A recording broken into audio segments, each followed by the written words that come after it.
বাংলাদেশে নতুন যাত্রা শুরু করল জনপ্রিয় ব্র্যান্ড লোটোর প্রযুক্তি নির্ভর কারখানা। বিকেলে রাজধানী ঢাকা ক্লাবে উদ্বোধনী অনুষ্ঠানে উপস্থিত ছিলেন লোটোর ম্যানেজিং ডিরেক্টর কাজী জামিল ইসলাম। তিনি জানান, 18 মে গাজীপুরের কাপাসিয়ায় লোটোর বাংলাদেশের নতুন অত্যাধুনিক কারখানার ভিত্তিপ্রস্তর স্থাপন করা হচ্ছে।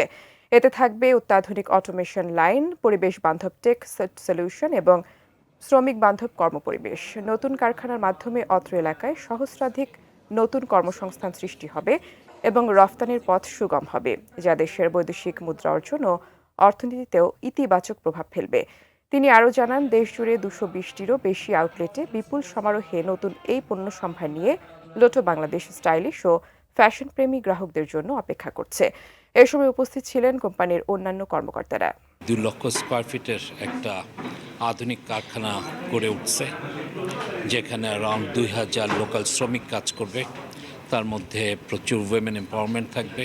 এটা শুধু আমাদের ব্যবসায়িক ক্ষেত্রে উন্নতি হবে সেটা না, এটা কিছু আর্থসামাজিক ক্ষেত্রে কিছু বেনিফিট আনবে। Local employment generation, local schooling, local market, local even law enforcing agencies, তাদের জন্য সুবিধা হবে।